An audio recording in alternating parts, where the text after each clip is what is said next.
Election সমাগত আৰু এতিয়া লাহৰীঘাট সমষ্টিত বিজেপি দলৰ পৰা আপুনি এবাৰ আপোনালোকৰ টিকটৰ দাবীদাৰ কোন কোন আছে? আমাৰ লাহৰীঘাট সমষ্টিৰ পৰা দুজনৰ দাবীদাৰ বুলি আমি গম পাইছোঁ ইতিমধ্যে।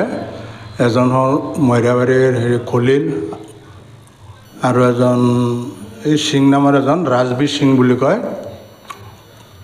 এই দুজন এতিয়া দলে কাক দিয়ে টিকেট, যিজনী টিকেট পায় আমি তাৰ লগতেই থাকিম।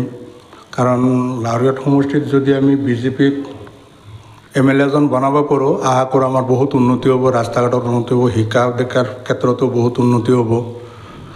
আৰু এনেই লাহৰীঘাট সমষ্টিটো এটা মাইনৰিটি সমষ্টি, পিছপৰা সমষ্টি।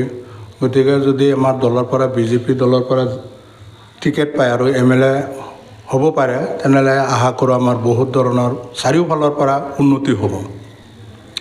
আৰু লাহৰীঘাটত এইবাৰ আমাৰ মাইনৰিটি মানুহে বিজেপিত ভোট দিব বুলি আপুনি ভাবেনে? আশা কৰোঁ বহুত ভোট পাব।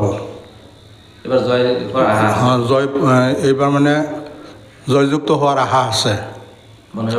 মানুহে বুজি পাইছে বিজেপিক ভোট দিলে কি হ'ব বা বেলেগ দলক ভোট দিলে কি হ'ব। কংগ্ৰেছেতো বহুত বাৰ কৰিলেই, কিন্তু উন্নতিৰ ফালেতো ইমান নাই। সেইখিনি কথা মাইনৰিটি মানুহে এইবাৰ গম পালে। আৰু চাৰিওফালে শুনি আছোঁ, মই জনামতে চাৰিওফালে মানে মাইনৰিটি মানুহে বিজেপিকে বিচাৰি আছে। হয়, আৰু এটা কথা আমি শুনা পাই আছোঁ যে আমাৰ যোনটো লাহৰীঘাট সমষ্টি, সেইটো কি AJP BJP মাৰ্চৰ ভিতৰত AJPয়ে পাব নে বিজেপিয়ে পাব, সেইটোৰ বিষয়ত আপুনি? নাই, ডাইৰেক্ট বিজেপিয়ে পাব। লাহৰীঘাটটো বিজেপিয়ে নিশ্চয় চিলেক্ট কৰিছে। লাহৰীঘাটটো বিজেপিয়ে পাব বুলি মই গম পাওঁ। আৰু আপুনি ভাবে যে বিজেপি এইবাৰ জয়যুক্ত হ'ব আৰু লাহৰীঘাট সমষ্টিৰ উন্নয়ন হ'ব? আকৌ বিজেপি চৰকাৰ হ'ব বুলি ভাবেনে? আকৌ বিজেপি চৰকাৰ হ'ব। মাননীয় হিমন্ত বিশ্ব শৰ্মা আকৌ মুখ্যমন্ত্ৰী হ'ব? আকৌ মুখ্যমন্ত্ৰী আমাৰ সেই মাননীয় মুখ্যমন্ত্ৰী হিমন্ত বিশ্ব শৰ্মা আকৌ অসমৰ মুখ্যমন্ত্ৰী হ'ব।